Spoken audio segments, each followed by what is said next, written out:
Good afternoon, ladies and gentlemen, councillors, parish councillors, etc. I'm just about to start the meeting now, so I'll formally open it so we can start the recording going. So welcome to the Standards and Resources Committee meeting. First one after the bank holiday, the big holiday time. I hope everybody's had a refreshing time and are all raring to go. We'll remind members of the meeting that you are consenting to your information and yourselves being filmed and recorded, as it is a public meeting and it is being broadcast on the internet, and it will be there on YouTube for all to see in the future. So if you have any problems with that, I suggest you withdraw now. So I'll start the meeting off. Minutes of the previous meeting that was held on the 6th of June. Are we all in favour of those? I'll sign those then.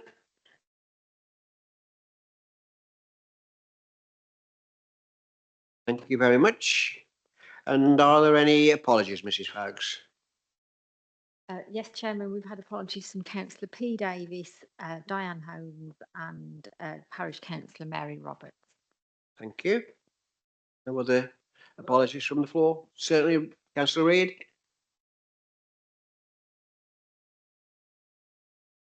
Thank you. All right, we've got a fair number of things to go through this afternoon. So we'll start off with the elections review and welcome. Sorry?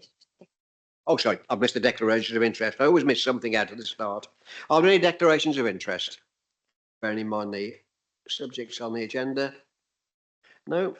Right. Now welcome Becky Harris to give us the rundown on the elections review. The report was in our pack, so I'm sure you've all got some questions for Becky. So Becky, would you like to do a presentation? Thank you. Good afternoon, members. So yes, it's been a very busy year for elections. We had the PFCC election in May, and then obviously the general election in July. So firstly, I just wanted to reflect back on the Police, Fire and Crime Commissioner election. So it was a scheduled election, so we could plan in advance, get the project plan up and running, get all of the polling stations booked in time, approach all of our staff. East Staffordshire were the lead authority, so they were the PARO for the election. So they had overall responsibility in Staffordshire, and they were also responsible for collating the results as well.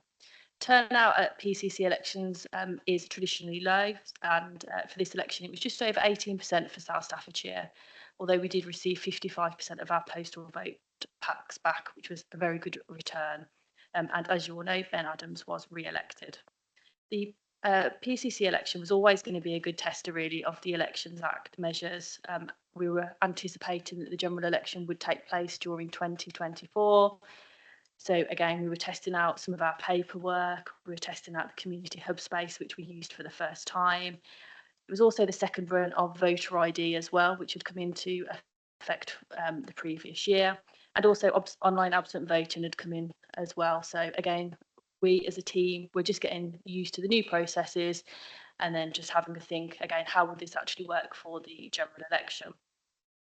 Then 3 weeks later, the general election was called. And although it didn't feel like it at the time, the team were already in the mindset of election mode and we were already on the election treadmill. So in effect, we just started again 3 weeks later. I think it's probably fair to say I've been thinking about the boundary changes for a general election for a few years now. So we had put those plans in place. We'd started meeting with Dudley Council, Stafford Council, and just thinking through how is this actually going to work operationally. So as you all know, the biggest challenge was obviously that the boundaries were changing. So we were changing from our South Staffordshire constituency to Kingswinford and South Staffordshire, Stone, Great Worley and Penkridge. So, again, for us as a team, going from one coterminous constituency to running two was always going to be a bit of a big challenge for us. So like I said, we've been meeting with Dudley and Stafford for a while. We've got good plans in place. So, 4.3 of the report in particular talks about the day zero plan. We all knew what we were doing. As soon as that announcement got pulled, within the first half an hour, the emails were being sent around, project plan was activated. everybody knew about the time-sensitive actions that we needed to take. For example, Tom had already drafted all of the website pages, so it was just a case of just making them live. Ben had already drafted all the text messages that we sent out to staff to let them know, obviously, that we would be needing them on the 4th of July. We'd also set out a full communications plan as well. And again, having all of these plans in place just worked really well because we were able just to pick everything up and get going. So in terms of cross-boundary, like I said, it's the first time we'd actually taken on electors. So previously we had given away the top bit of the district away to Stafford, but this time everything was a bit different and we were taking on electors. Overall, I'm really pleased to say it went well, and 4.6 of the report highlights some of the scale of the challenges and the volumes involved. Polling day was a very busy day. It always is very busy for a general election, and the phone lines didn't stop. And again, I'm pleased to say that there was no significant issues to report.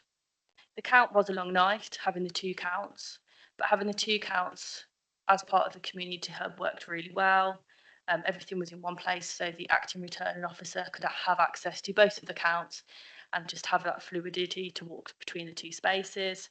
And we will be using the community hub as the count venue for the county council elections next May, which again we've already started planning for.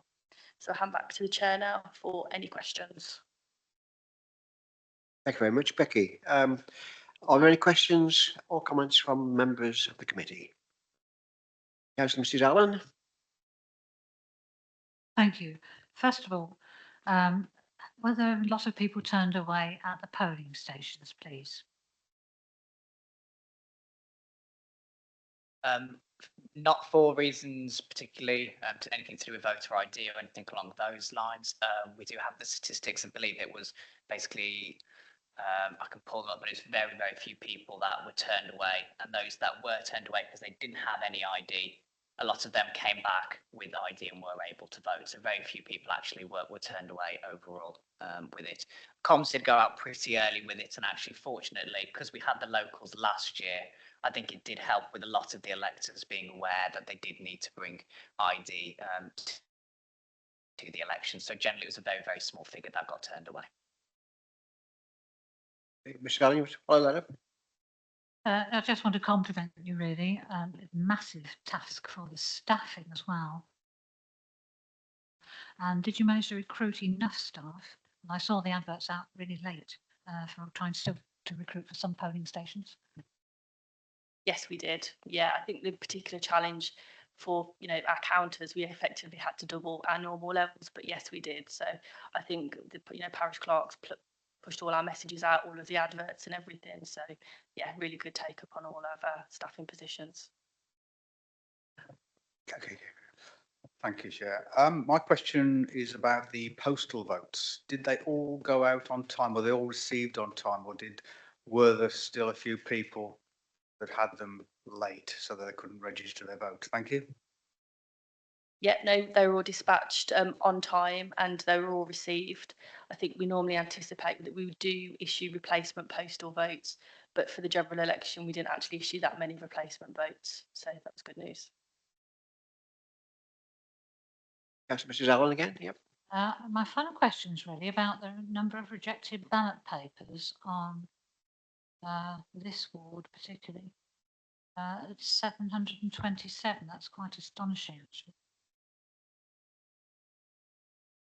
Yes, we did have quite a lot of doubtful ballot papers for the Stone Great Worley area, and I think that probably goes back to the issue we had around the Reform candidate. Obviously, at the last minute, we did receive a nomination, but it was withdrawn within the right time, and I think that was probably caused a lot of the doubtful ballot papers for that area. Okay. Any further? Oh, Councillor Dr. Taylor. Yeah. Do you know how much it cost? The polling in your base costs, and that's something. How much it costs the ratepayers to do it? Is it a calculable thing? Yep, we do know those costs. We're still working through them at the moment, especially with the Dudley and Stafford. We're waiting to get invoices back from their elections team, but that's certainly when we've got the final figures, I can let you know. Any further questions at all? No. Can I just say that pass on the compliments and the congratulations of this committee. I think everyone will be in favour of that on the way that this election was handled. It was a complex election, as you said. We had a bit of a run through with the PCCF, whatever we call them these days, beforehand. But it was very well run, and certainly from my point of view, I heard very few complaints or comments about it. So congratulations to the team. Please pass that on. Thank you. Thank you, Becky.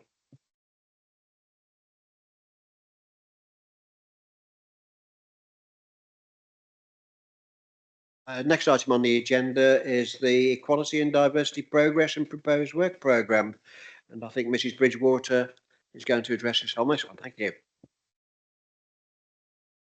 Thank you, Chairman. Good afternoon, members. It's my pleasure to present this report today on behalf of the Equality Steering Group, who oversee this work programme. Can I also acknowledge Kevin Hoobrey, who's sat next to me, who's the Corporate Policy Manager, and supports many of the work programmes referred to in the report today. By way of a bit of scene setting, the report provides an update on our Equalities Work Programme that's taken place over 2023-24 period, as well as our next steps for the remainder of the financial year. Appendix A, which is set out on pages 15 and 16 of your papers, provides probably more of a detailed overview of all of the activities that have been taking place over the last 12 months. But for the purposes of today and presenting the report, I'll just highlight maybe some of the key points from the report in front of your papers today. So getting straight into the report, I'll deal with paragraph 3.1, which is set out on pages 11 and 12 of your papers. This confirms, as members are aware, local authorities are required to publish certain information to demonstrate compliance with our equality duties.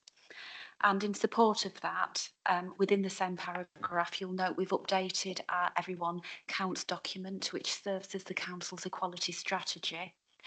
And that's included a refresh of some of our workforce and community data, as well as some of our equality actions which comply with that duty.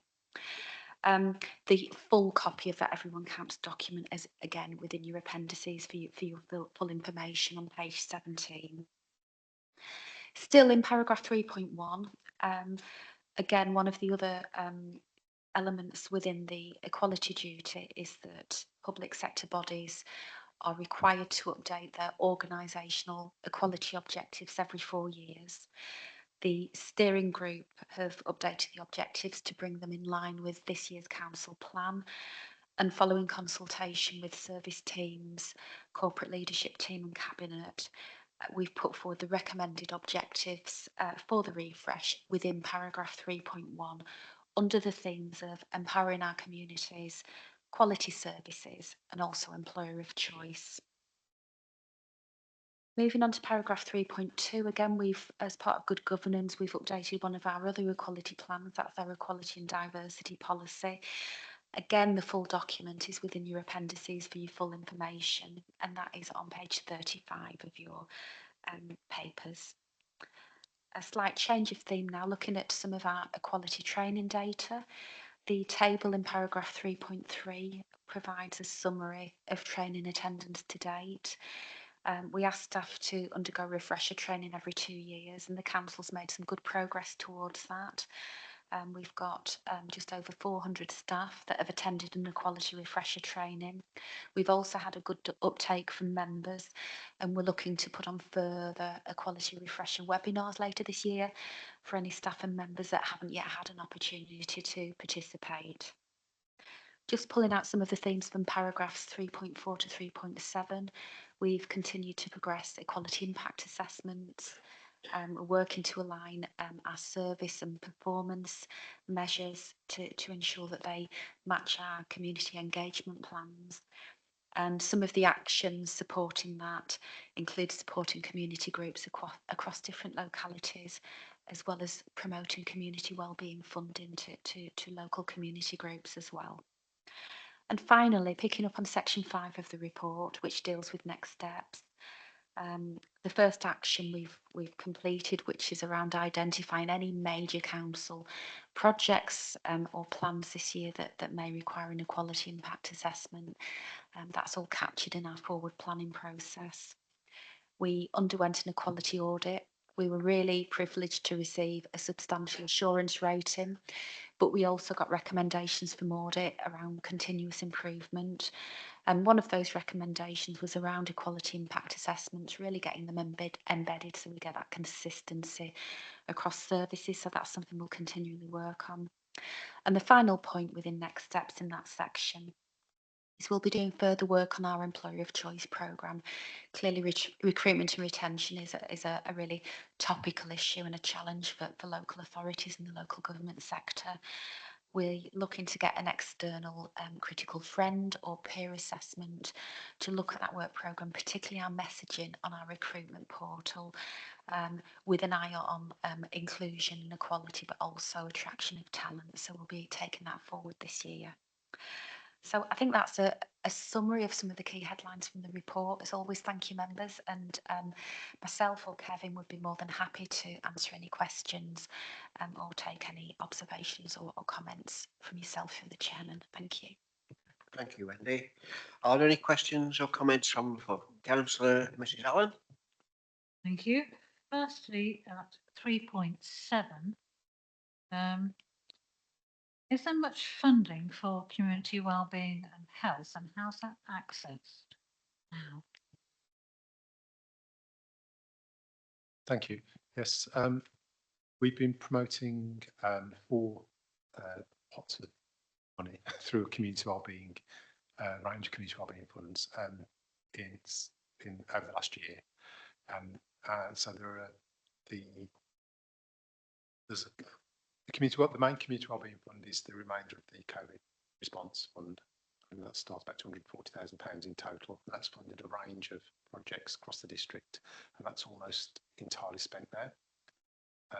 There's the long-standing community best medicine funding, which is up to £1,000 per project, and that's I think 30,000 this year, and that's still available. And then an additional partnership-based pot, which I think is £20,000, again £1,000 per project, is to fund health wellbeing projects, kind of small-scale projects, and that is still available as well. The fourth fund, which is for a geographical area, is the WMI, the West Midlands Interchange Fund, which is more aimed at use of green space and more physical activity type projects within a defined area within nearby to the West Midlands Interchange project. So we've been promoting all those funds together. So it's a single application form, and sometimes projects can apply for one fund, and we can look at it and perhaps advise them to think about a different fund. So there's lots of flexibility within that about where the money might come from to fund projects. There's a whole range of things, including some of the established welcome spaces, those kind of projects, and other projects that are funded through that's a variety of funding opportunities. Yeah, do we should follow up? Yes. So a supplementary question about that, really. Obviously, if we're trying to do something that's connected with health, what kind of evidence are we going to need to put forward for that, or is it taken as read? For instance, in Perth, we'd like Junior Park Run. We're working on that currently. That's something that would aid and assist those people who are needing some help from their doctors for diet and exercise. We're just thinking now about how to involve the NHS in that, and do we approach that through the district council, or do we need to approach the NHS ourselves? So was this for a more general park run branded activity? I mean, certainly you could come to us for advice, but obviously it's a national programme run through and sponsored by, obviously it's a national branded project, isn't it really? So I'm not that familiar with how you go about that, but certainly we can look into that for you. Yeah. Councillor Dr. Harrison, you wish to make? Thank you very much, Chair. Just coming back on that opposite question, as it turns out, about parkrun. I did ask for this to be discussed by the Health and Wellbeing Committee, and it was discussed earlier this week. and so members of, or officers of the council have done some work on looking at potential ways forward for this. So, and I think your potential interest was mentioned in passing, as it were, and I think there's several options that could be moved forward on that. I don't think, to answer your question about involving the NHS directly, the NHS does tend to support Parkwood, but only in the sense of publicising it and having days when they'll get everyone from a local hospital or whatever to come along and trudge around. But I think that's something that perhaps we need a bit of liaison with the Health and Wellbeing Committee. So perhaps if anyone else is interested, we can have a conversation about that out of this room. Certainly, Councillor. Thank you very much for that recommendation. We are quite conscious as well that there may be some people who've never run in their lives before, and that we would also need a sports coach for at least the initial period. So we're looking at costing that into our efforts as well. So, and we're thinking, definitely started thinking about the health angle on it and how to approach it. So thank you, that's really useful. Yeah. Are there any other questions or comments? Councillor Reid? Well, thank you, Mr. Chairman. I just wanted to pick up on the employer of choice and how important that is, that we have the hard work and dedication of Wendy and her team to ensure that we get surveys back from our workforce saying how much they enjoyed working for us, and actually that goes down to the new people that want to come in, and we're giving them a chance on the apprenticeship schemes. So all in all, we're building a sort of preparation for what may come in the future, and have the right people trained to carry on with the excellent work that Wendy has done and her team. And I think that's quite an important thing, and the survey spoke for itself. Thank you. Thank you, Councillor Reid. You want to make any comment on Mrs. Bridgewater or not? Just to say thank you for the comment.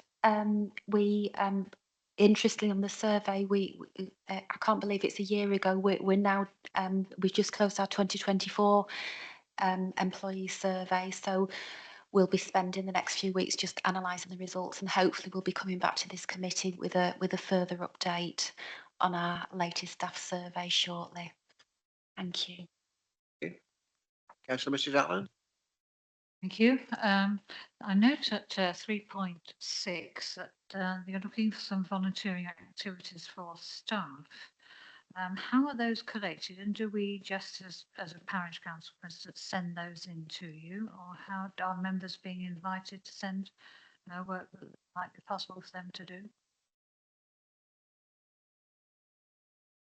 The staff volunteering scheme has been in place for a while now, and we are looking to encourage greater take up of that, because obviously staff are entitled to apply for 2 days paid leave to work with local voluntary organisations. Take up's been relatively slow, I think it's fair to say. So what we did last year is we done to enhance our arrangement with the sports staff chair to for them to assist us to identify opportunities and try and broker volunteers meeting to work with voluntary organisations, and including now, you may have noticed once a month now we have the sports staff chair in the hub, in the cafe space, once a month there to talk about volunteering opportunities. It's a public service as well. It's not just for staff, but obviously it's accessible to staff. And in addition to that, there's a cohort of staff called the Aspire Group, and they work on development improvement projects. And one of their themes of this year is how they can encourage greater take up of that opportunity. Because it is a really, really good opportunity. I've taken advantage of that myself. Gone out and about, and because I'm quite desk based, I got involved in some gardening projects, and that's great. Other people who may not want to be in, get their hands dirty, we encourage them to think about, well, maybe they can help. For example, one opportunity would be to help organisations apply for funding. For example, that's an opportunity they could get involved in. So we are talking to staff about what would they want to be involved in, what would encourage them to get involved, alongside the practicalities of actually brokering those arrangements. So talking to voluntary organisations, I go to the quarterly voluntary sector forum, which next week I think is in at the Kingswood Trust. And while we're there, we talk to the organisations about giving us their opportunities, tell us what you like us to work on. So we look at any opportunity, and certainly members are very welcome to suggest ideas to staff we can suggest those to staff. I think Michelle wants to come back first. Yeah, just briefly. Thank you very much for that. Are you interested in bulb planting and things like that?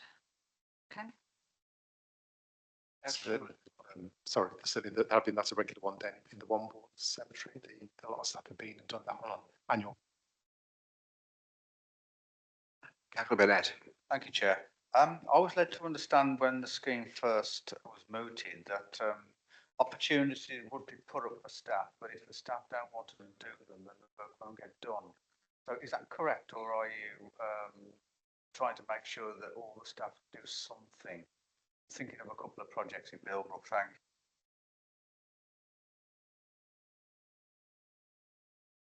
you. It is optional for staff. Obviously, if opportunities are there, we'll promote them. But yeah, it's optional. It's not, it wouldn't require staff to do the days. Yeah. Thank you. Are there any further questions at all? Councillor. Sorry, me again. We just mentioned the apprenticeship schemes. Do you sponsor people on the immigration schemes where they ask to be sponsored so that they can get a job over a period of time, as well as apprenticeships?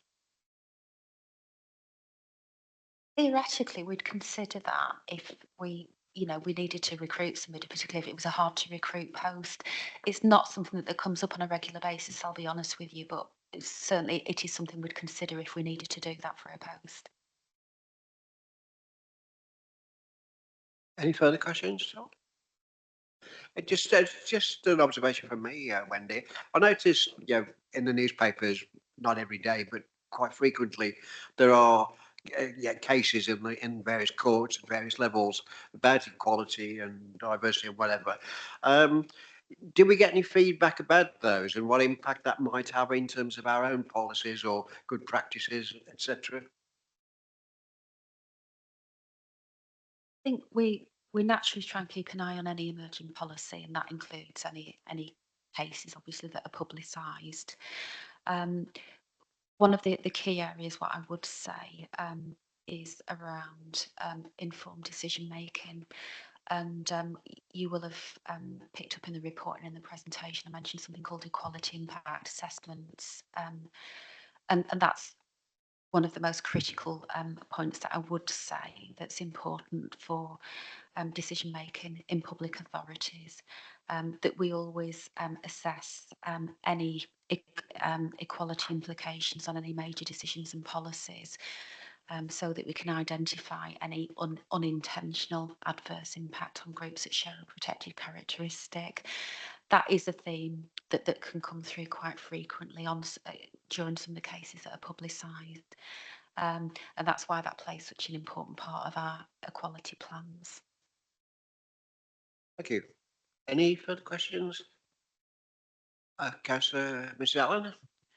Just one thing, and this is about the Appendix A pension credits, because I'm very conscious now of how many people in the district are extremely anxious about this now and how to apply and so forth. So I'm just wondering how we're going to flag that up for people. I think from my own point of view, I'm already being asked, I'm sure councillors are, about how to apply for it and what the criteria are and so forth. And I wonder if we can put it in a more visible place on the website somewhere so that I can say to them, please look at this particular page, or please look at this particular item in the news section or wherever it's going to be put, so that we can flag things up for our residents. Thank you. I understand that we are about to embark on a social media campaign around that. I'll obviously liaise with the Assistant Director for Welfare Services, and I'm happy to get members more information on that, including in terms of how prominent that's going to be on the website. I understand there's going to be a campaign on Facebook as well. I also know that there's certainly been plans for road shows as well across localities around raising awareness. But I'd be happy to follow up with more detailed information for members of this committee from Elaine Harper, if that would assist. Could I please ask that we have some leaflets ourselves? I think because we've got, shared housing accommodation, we've got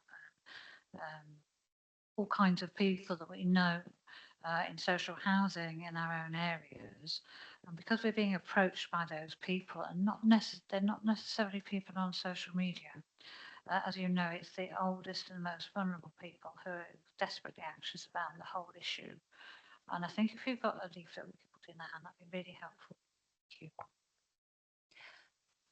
Thank you. I think that's an excellent suggestion. I don't know what's planned, but I'll certainly take that back. I recognise the point that not everybody may have access to the internet and social media. That's a really important point. So again, I'll feed that back and we'll give members an update on that. Thank you. Any further questions or comments? You have to excuse me. Page 23, disabled facilities, the adaptations that are being done. Have we totally caught up with the ones that were in arrears? And how far ahead are we with the others? Okay. Do you, Robert? Sorry, is that better? Okay. I'm just asking about the disabled facilities. Have we totally caught up with the ones that were in arrears? And how far are we now through the new demand? There is a report due to come to overview and scrutiny committee. I think it'll be the November meeting now to update members on the DFG service. So the plan is that comes every 6 months. Unfortunately, the officer that needs to present it isn't available at the 8th of October meeting. So, but it will definitely come to November ONS meeting. Any more? No? I'd just like to add, everything is in hand. Thank you, Robert. I'm sure it is. Thank you, Councillor Reid, for that. No more. No? But it remains only for me to thank Wendy for another comprehensive but very readable report. Thank you very much. And we look forward to further updates from you. Thank you. Right. What's my agenda dropped on the floor? Yeah. I think we're moving on to the stress management. Yep. I said Dr. Harrison's on the floor as well as my agenda.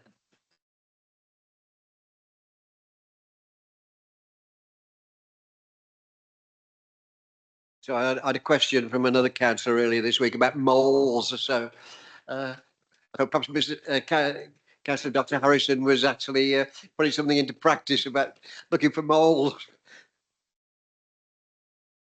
Right.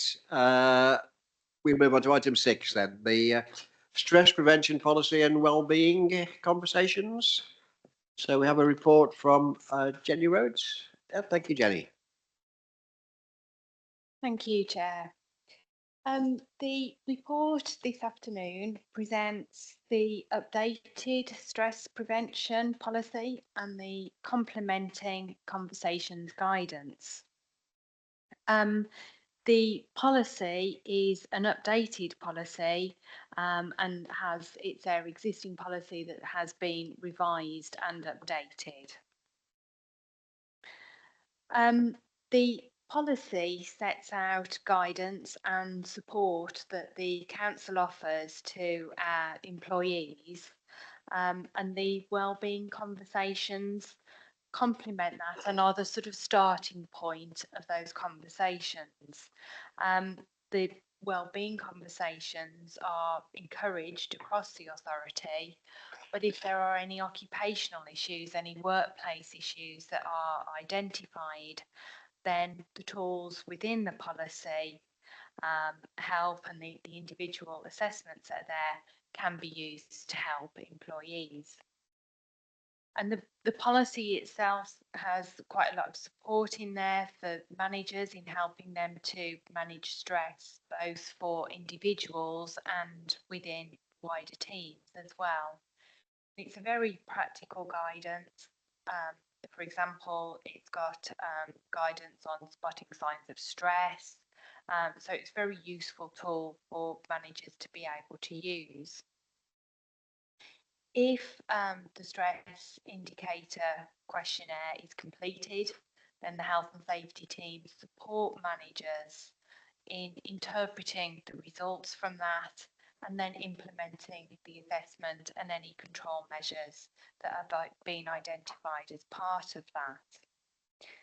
And this is very closely aligned to the HSE guidance as well. So we've got the support from the HSE, from their website, the documents that are available and the tools that are available to assist with managing stress.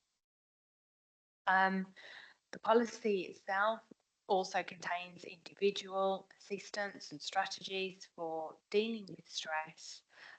And there is some self-help guidance and links to other guidance, but also it links in with our own wellbeing strategy and our programme, as well as linking into many of our other policies as well. So they all sort of fit together. We have delivered some training on the principles of the stress awareness and management of stress. That's been delivered to all team managers and to assistant team managers, which was a very popular session actually. Despite the title, it was popular because it was a very practical session and delivered lots of tools to help them to do that.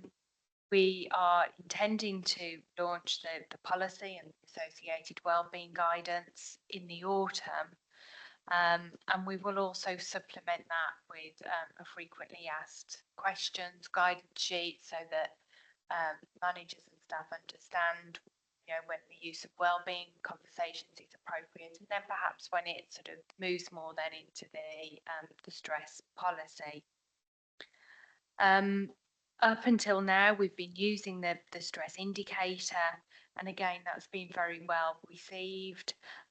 It's a very effective document because it's very practical, and again, because it links into the HSE website, that we've got an awful lot of information at the fingertips that's ready to use with sort of tried and tested practices in there as well.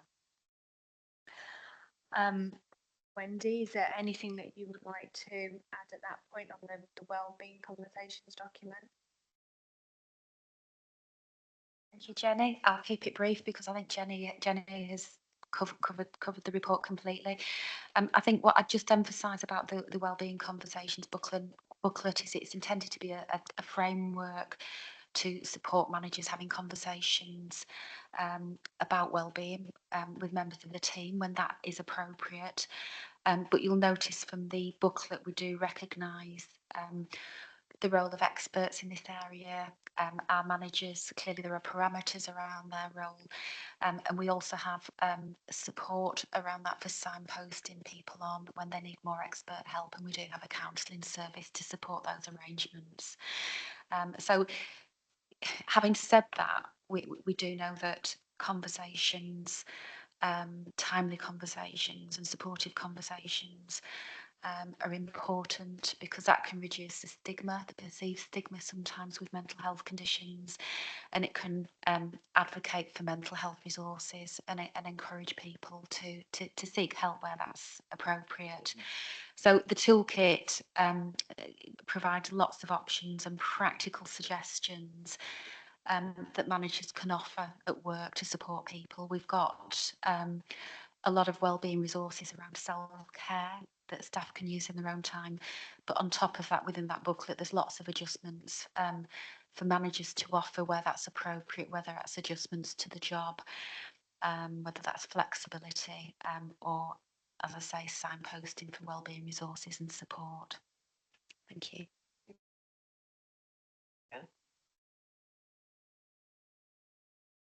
Thank you. That concludes the report. I'm happy to take any questions. Thank you, Jenny. Question, yes. Thank you. Particularly anxiety, stress sort of related illnesses, I know don't always sit well with sometimes authorities' absence policies.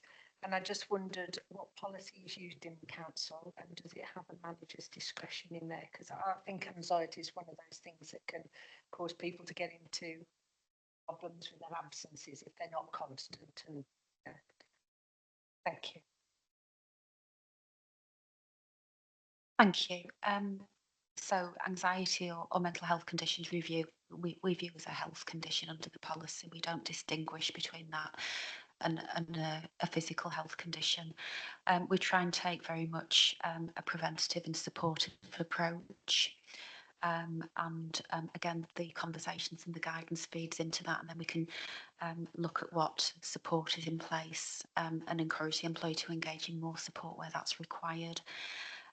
Quite often, I've referred to adjustments. We can put a lot of adjustments in place to offer assistance, depending on what the issue is. And you know, sometimes it could be work related, sometimes it could be outside of work, but quite often, sometimes it can be a combination of factors. So certainly, it's very much about a supportive and proactive approach, and we do find that helps. Significantly, I would say, minimise absence.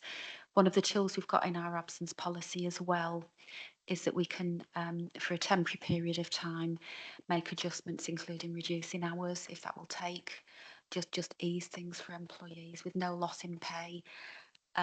Because actually, if we can keep people going as well within what they can deal with, that can be a good thing as well and part of the recovery. So yeah, lots of things that we put in place. And we do measure how effective those things are. Councillor Reid has already mentioned we conduct an annual employee survey, which is confidential, and we ask a lot of questions around well-being and around culture as well to get those metrics in as well. And we also you know, we've got a number of wellbeing contacts that are trained across the organisation as well. So employees have got choice about who they're going to talk to if they wish. It could be a land manager, it could be human resources, it could be a trade union representative, or it could be a number of 12 colleagues who are occupied across all the council services that are trained to signpost for support. So we find that's helpful as well, so that employees can speak to who they're comfortable with, because the main thing is we make sure a conversation happens and they get supported. Andy? Thank you, Chair. That's very interesting. Can I ask you, with the policy that you've got for well-being of staff, how has that impacted on the current sickness levels as opposed to only a few years ago? Has it made a real difference? Thank you. It's a really difficult question to answer. It's an excellent question, because I find that when we look at the absence data, which Jenny and I are actually looking at the moment, sometimes when you're looking at the stress and anxiety and mental health category, it can go up one year and it's very difficult to understand why. So, for example, last year's data was quite low. We're still working through 2024 data. It has gone up a little bit in that category. What we're doing at the moment is we're doing a deep dive to find out why. Certainly talking to our human resources team, they know on the ground that we've actually had, unfortunately, a lot of staff have had bereavement this year. So we have to kind of get underneath that data to try and make sense of it. I find that the metrics from the survey are a good measure in terms of how effective wellbeing is, and we ask people how effective our wellbeing resources are. We do a lot of communications around wellbeing resources. It's very difficult to put a correlation with some of the wellbeing initiatives with the absence stats, because equally we know that some people will carry on at work with anxiety. Because we know that we refer staff to counselling that have not gone off sick as well. Feedback from the counsellor is that we don't always get a lot of repeat visits to the counsellor, and the indications are, and we're checking this out at the moment, is that the tools they're being given are effective and they're being used. But again, we need to check that out as well.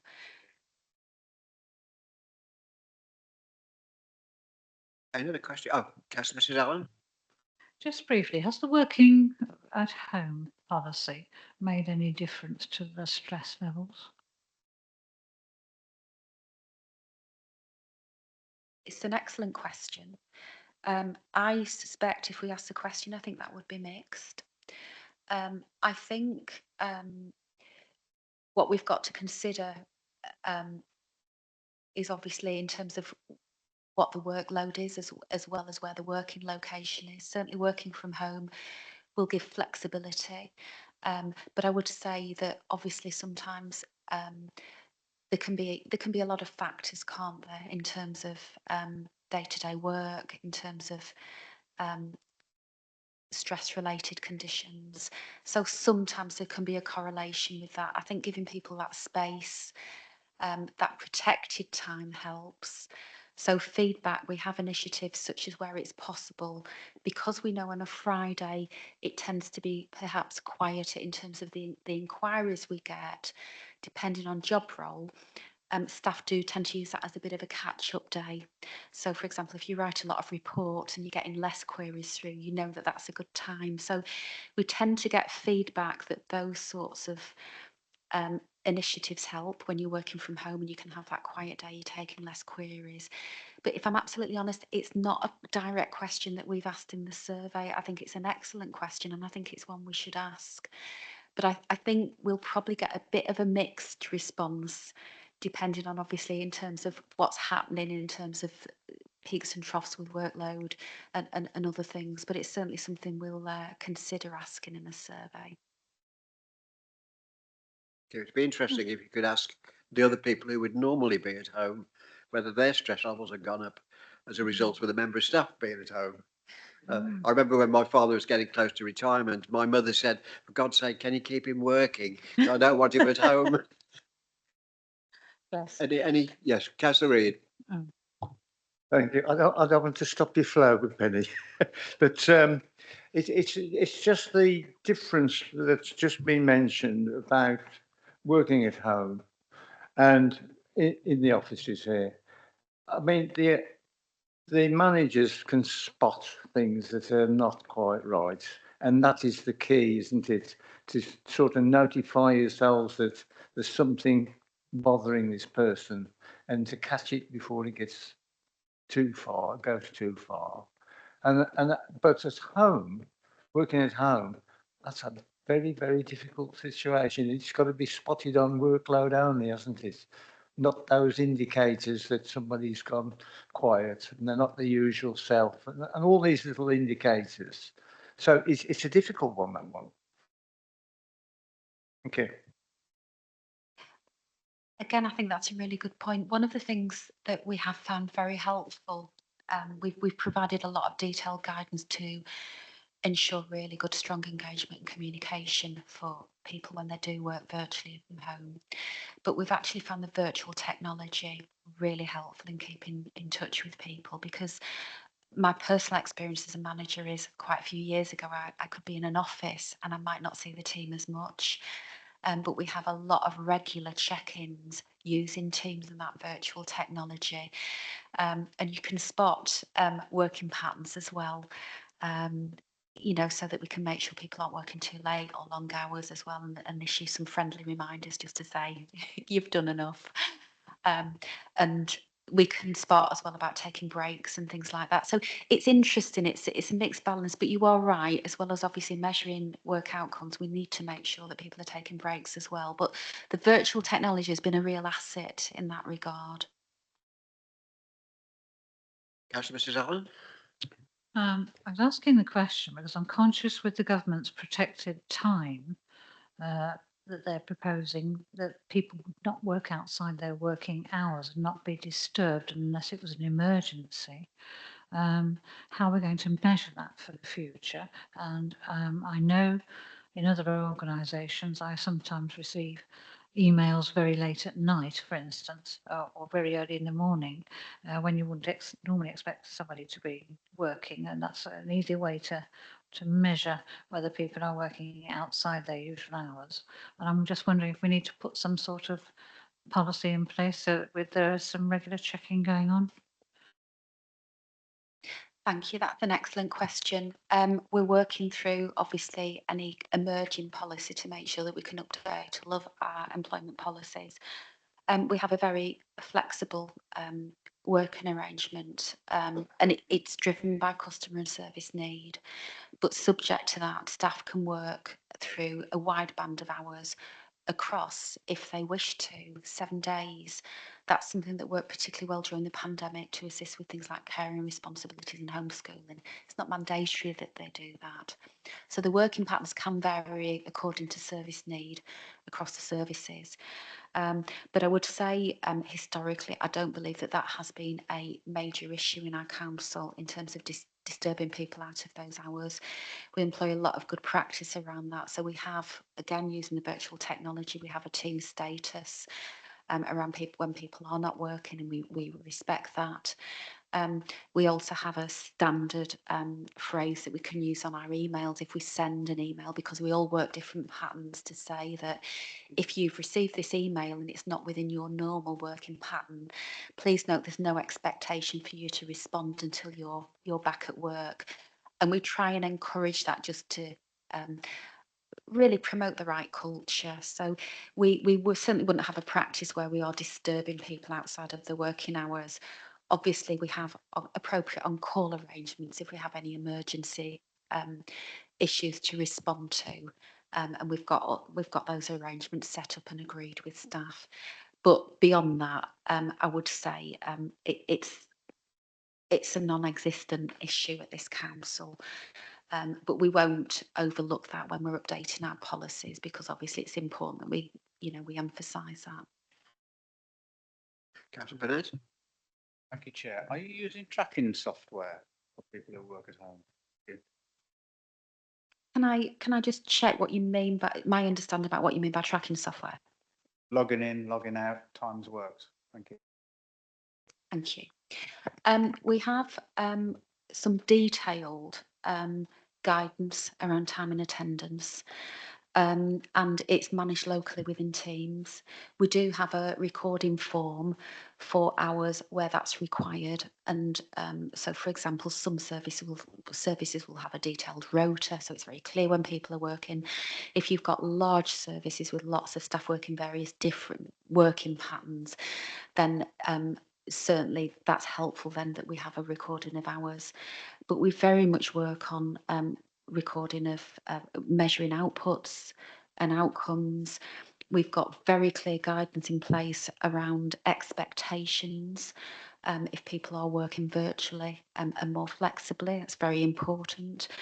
And we've also got and it's very clear in our guidance that we do reserve the right, if we wanted to look at activity reports, we could do so.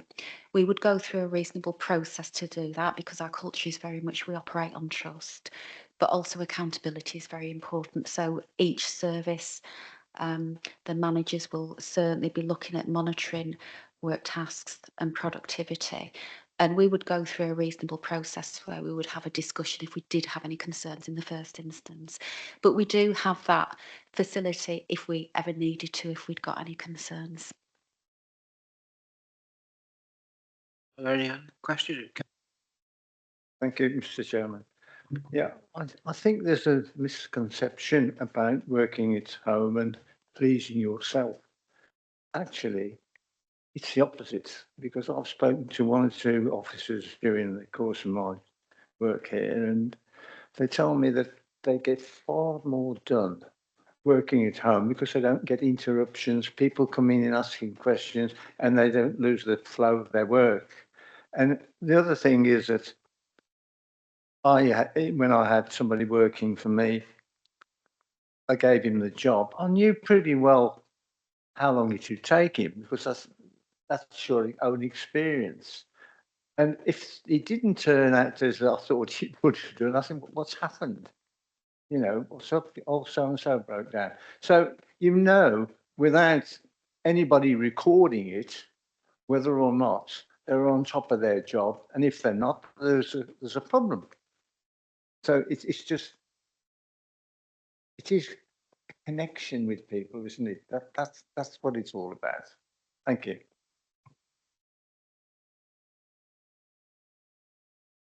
Got to reply on that at all or not? No? Okay, yeah.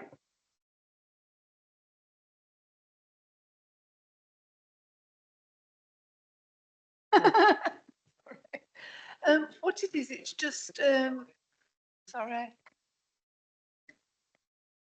All I wanted to know really, it's just an interest question. When the pandemic was on, did you have a lot of people that live on their own, work from home? Did you have a lot of problems with nerves and things like that? Thank you. I would say that during the pandemic, we had a fantastic team spirit. And I think because overnight, literally the whole workforce had to change what they did and where they worked from.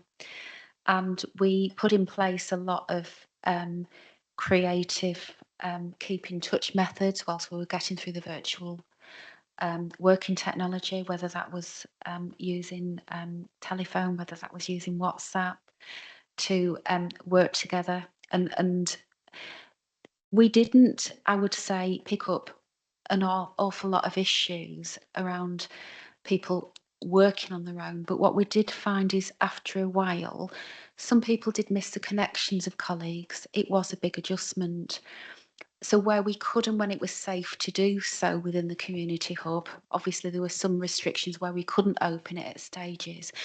But when we could, we opened that up, obviously with safe social distancing, etc., so that people could come in and collaborate with colleagues. And we did prioritise when people came in, and it was job role, but it was also if individuals did feel they needed some connections. Within teams as well, separately, we worked hard locally as teams to keep close as a team as well, to look after each other, because it was a difficult time for everybody. But overall, what I would say is what we noticed is that workforce really came together. We had an amazing team spirit. I remember in the early days we did a questionnaire, a skills audit questionnaire for volunteering to help in the community. And I think practically the whole workforce volunteered and said, yes, how can I help? So I think it really glued people together. But yeah, there's always isolated pockets. But what I would say is we'd got a very good culture, which was down to the workforce, really very close relationships where colleagues looked out for each other, which I think mitigated that where we did find it. Any other questions at all? On that one, yes, thank you, Mr. Chairman. Yeah, I know I spoke to one or two people during COVID, and the problem in working at home for them was they got some very unruly children running around, bored, and not being able to go anywhere. And of course, that's a completely different environment to the normal pattern. But it was an experience of which we could take in at that time. But let's hope that we don't have to go down that route again. I think that's a fair comment, and actually that probably was the bigger challenge that we experienced, because obviously at certain times we'd got employees that they'd got the professional responsibilities working very differently because we were learning the technology as we went along, but also homeschooling, caring responsibilities. And that was one of the reasons we opened up our working hours, where we said that people can work their hours between 6 and 11, because we appreciated that they were juggling with partners and then they could share the load with homeschooling children and things like that. And that flexibility's helped. And that's one of the reasons we carried that forward, because the feedback from staff was that had really helped. But you are right, I think that was probably one of the bigger challenges that a lot of staff faced, homeschooling, also supporting parents and other family members. Thank you. Any further questions? Councillor Reid again. It's just what a journey, really. I mean, when we decided to have our landscaping in-house, that was a real change. And of course, the training for especially those that working out with chainsaws and everything else was a real responsibility. So I suppose that the training came in at the depot, did it not, or something like that? Because it's not only just what they were using, it's the danger and the surroundings and people coming up to them and, you know, saying something to them and they're turning around. I mean, that's happened. That's happened, and it was something that was used by the archers to emphasise how dangerous it was to approach somebody from behind who was doing a chainsaw or something. So, you know, it is so important because the onus of responsibility is someone who's sitting over there, and that's you, isn't it? Thank you. Any other questions, comments? Have you finished? Well, thank you very much for your presentation.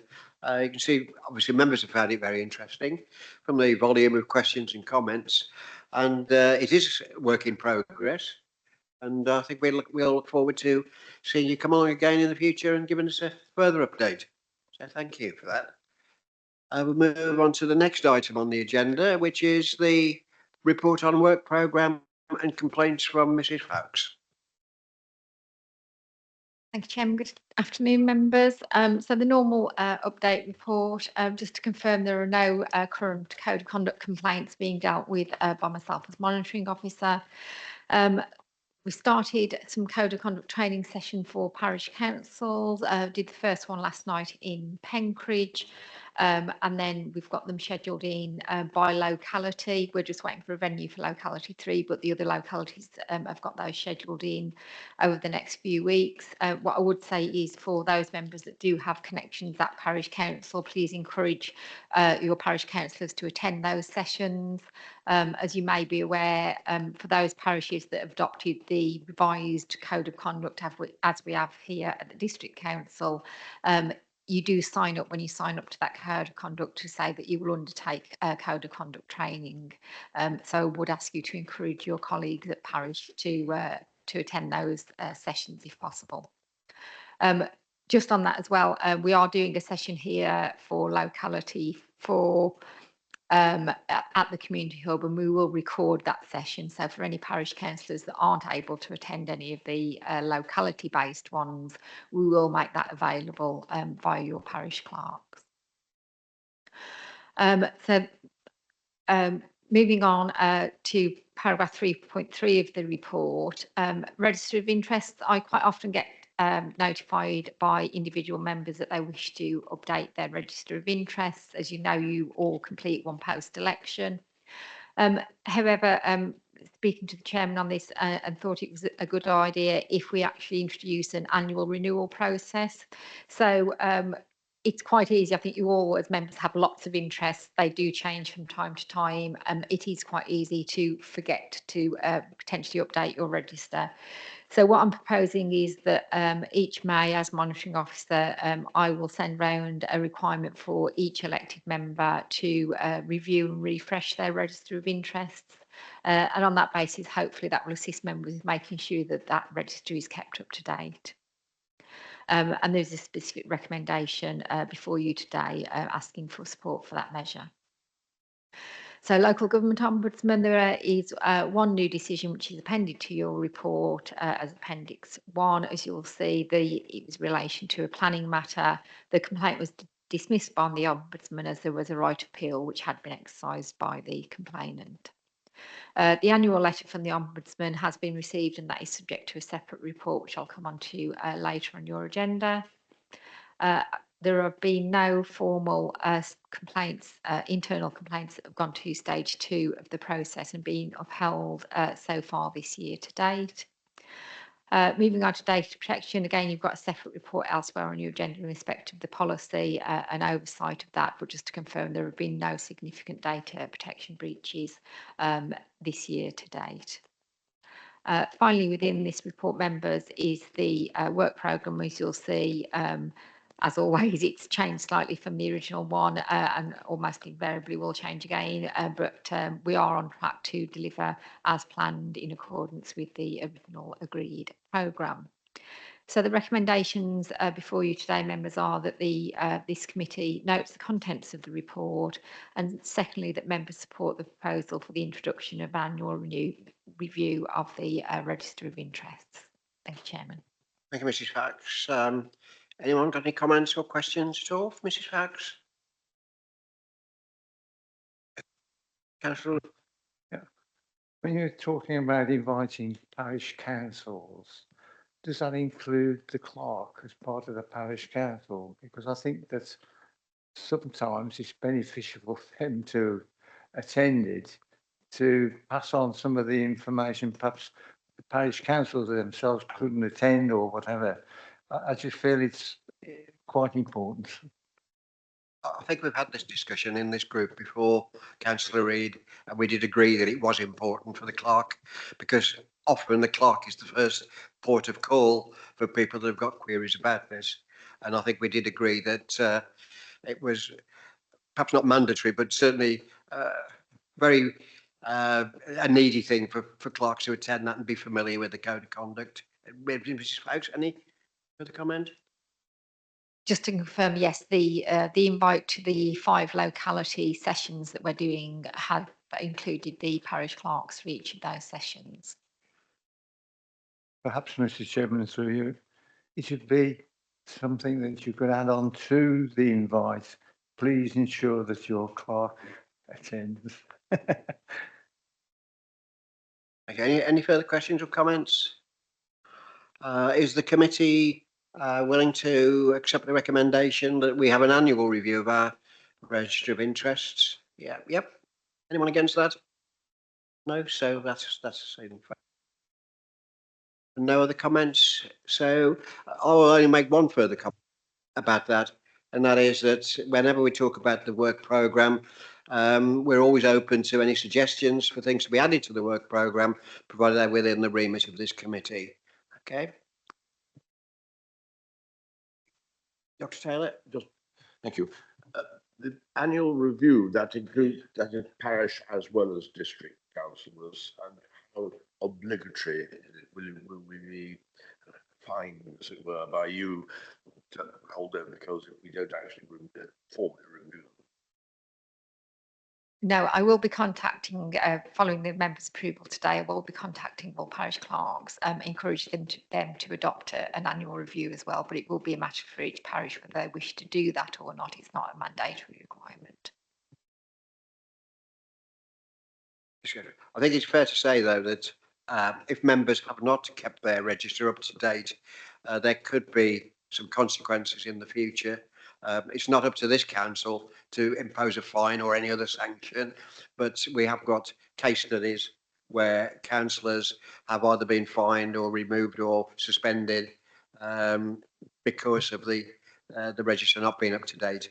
Particularly applicable where there are things like planning applications. I think those are a couple that spring to mind immediately on that one. Okay. Any other comments at all? Councillor Reid? I've got a very good comment. There is a misconception by parish councils on the difference between declarations of interest and that's applied to a planning application where you declare either a pecuniary or not pecuniary interest. And there's a grey area in my patch anyway that they don't quite understand that. But then I advise them to get in touch with Lorraine to get an explanation firsthand, and nothing happened.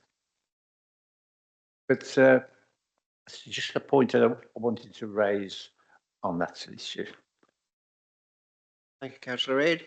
It's often the case, isn't it, when people are making complaints on social media pages or whatever, that when we organise for them to meet us face to face, they often decline. So, yeah. Any other comments or questions? No. We'll move on to the data protection policy update. Mrs. Fox. Thank you again, Chairman.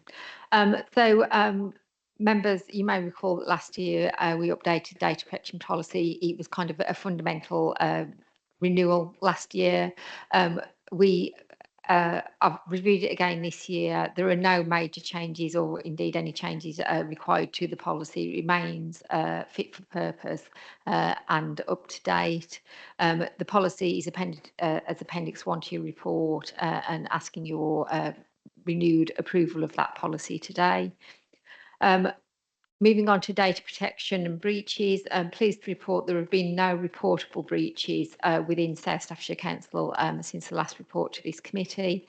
As members are probably aware, the council has invested in strengthening its cybersecurity provision and is moving where possible to a cloud-based solution which provides greater resilience. Regular vulnerability testing is undertaken by our digital services to ensure that to minimise the risk of a cyber attack. I'm sure you'll all have seen very recent reports of a not too distant council being subject to a cyber attack and the impact that has had. We have had a number of small scale data breaches. I think it's almost inevitable when you're an organisation of our size dealing with personal data on a daily basis across a number of service areas. These are almost invariably down to human error, with an email unfortunately being sent to the wrong person or a letter being sent to the wrong recipient. However, with all of the cases, they have been reported to me as data protection officer in a timely manner, which I take as a good thing because it's good awareness of the provisions across the organisation. That enables me to undertake an assessment of the risk of that data breach, assess what mitigation measures, if any, are necessary, and make sure that they have been put in place, and then make the decision on whether that needs to be notified within the 72-hour statutory timescale to the Information Commissioner.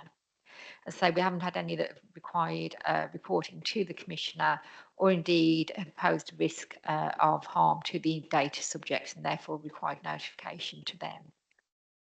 A regular training programme is provided to staff and members will be aware that there's a current digital cyber security round of modules being sent out on a regular basis, and again encouraging members to undertake those. They are very short, 5 to 7 minute modules, but they do kind of help just to refresh members' memories, and indeed officers are required to do them as well, all our memories on some of the simple measures we can take to minimise the risk of a cyber attack.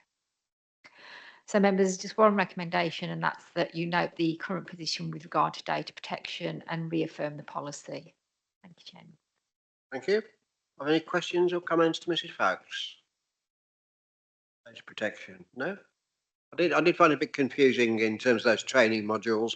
I did get a couple where I wasn't quite clear whether it was an actual attempt to breach our security or whether it was a module for me to pick up or whether it was another test from our IT people to see whether we were vigilant or not. It was a bit confusing, I think. I think they got fed up of me phoning up and saying, is this a spoof or is it a real one? Yeah, better than that, not at all, you're right. Right, we'll move on to the final item, which is the Local Government Ombudsman's annual review letter. Thank you, Mrs. Fox. Thank you, Chairman.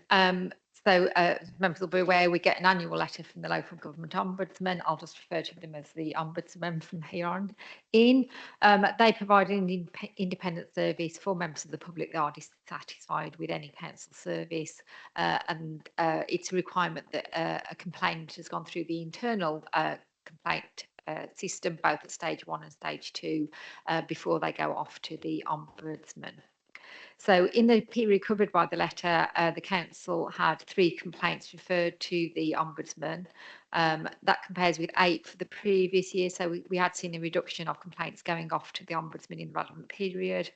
2 complaints of those 3 related to housing matters and 1 to planning. That's kind of a bit of a shift from previous years. pretty much consistently, ever since I've been doing these reports, it's always been planning has been the main area for this authority, and nationally that's quite reflective. But as I said, there's been a slight change this year, that there were more, albeit on a reduced number, but more around the housing service as well.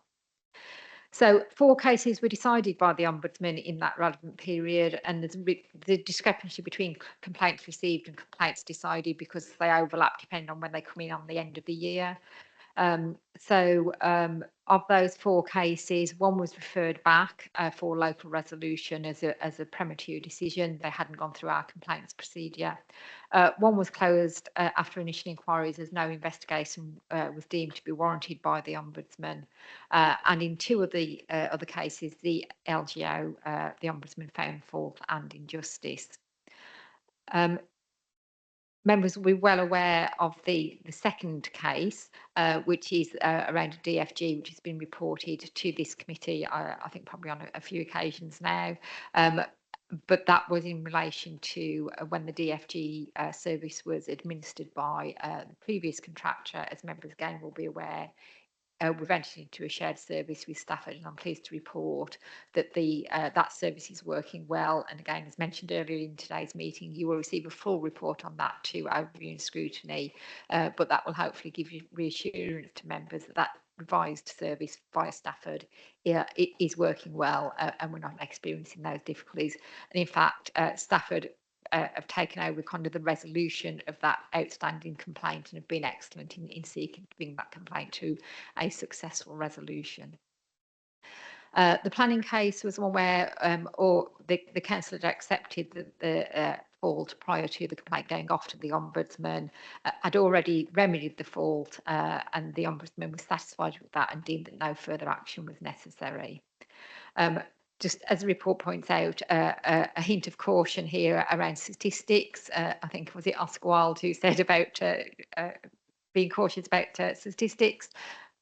Or was it Mark Twain? Yeah. So it's on the face of it, you can see that 100% of complaints that were investigated were upheld by the Ombudsman, which members may think is a cause of concern. But put that into context, that's 100% of 2 complaints out of all of the issues that we deal with as an authority. Having 2 complaints that upheld, whilst not ideal, I think has to be taken into context with the overall volume, rather than looking at that top line 100% upheld rate.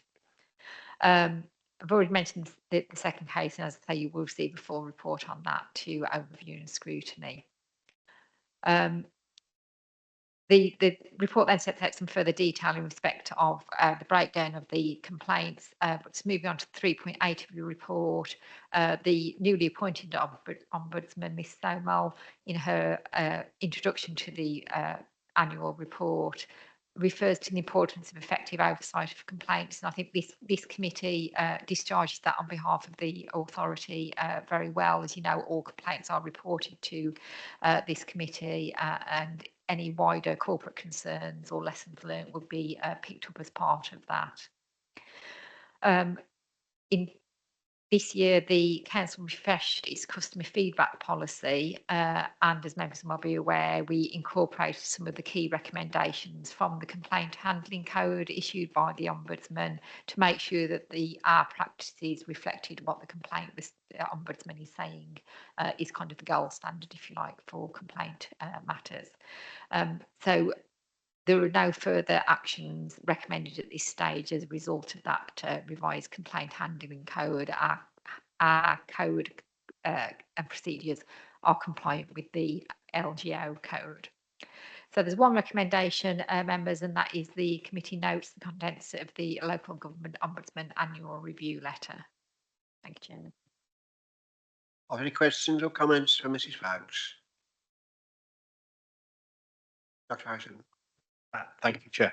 I was just echoing your point about the statistics, really, which I read this and I thought, well, these are pretty meaningless. I don't wish to denigrate the Ombudsman, but that kind of data doesn't really help us in terms of comparison whatsoever. I don't think there's an easy solution to this because obviously different authorities have different remits, etc., and different services, and some, like social services, are much more prone to complaints than others. But I did think I'm not sure that this report that the Ombudsman tells our leader will help him move forward is particularly helpful. Thank It's you. an observation, that's all, Chair. Yeah, thank you.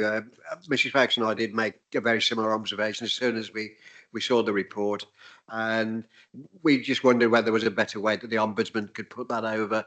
As you say, 100% of 2 looks, but it's 100% of 2, and we know, and members with experience on this committee will know from past years that there are some authorities that have dozens of complaints, if not hundreds of complaints. Most of which are upheld, and a lot of which they have done nothing about, and the Ombudsman has got recommendations for them that they do. But we do look at the comments that the Ombudsman makes, and we do look to see if there is anything that we can take from those comments to improve our own practice. More often than not, we've actually taken that action, and the Ombudsman is just really reinforcing and supporting the action we've already taken. So, and I think it's a good reflection on our authority, really, if people approach it with that sort of approach, and they are experienced in looking at those statistics. Any, Councillor Reid? Thank you. It's to do with one particular complaint that we had. It went to the Ombudsman. I think that the council were able to explain the circumstances, and which I think has been brought to your attention in previous meetings. So it just shows you that not attending to anything is no good. It's no doing you no good whatsoever. But the fact that we were aware of it and had difficulties because of a changeover of the contractors that were responsible, it took a little bit of time, and did actually cause distress for the occupant of the house, but it was difficult. And I think that the progress we have made now in that particular field has improved immensely. Thank you. Thank you for that, Councillor Reid. You have in fact sparked something in my memory. I thought you were going to bring up a case. Those of us that are long-standing on this committee will remember a long-standing notorious case, and I thought you were going to raise this one again, which was about the cockerel, and it was a source of much annoyance to a resident, but a source of much amusement to members of this committee about this cockerel that we had complaints about, which I'm not sure how it was resolved eventually, whether the cockerel died or was ended in the pot, or what happened. He had his neck wrung, Mr. Chairman. Yeah, yes, I think that's. We better not make comments like that, Councillor Reid. There may be some animal lovers around. You're used to these things on the land, but some people aren't. Solution, Mr. Chairman, is that you buy the cockerel and have it yourself, and then the annoyance disappears. Thank you, Mr. Councillor Reid. Any other comments at all? We note the comments from the Ombudsman, Mrs. Fox. And if there's no more comments from people, I'll look forward to seeing you at the next meeting of this committee, and I've been meeting to a close.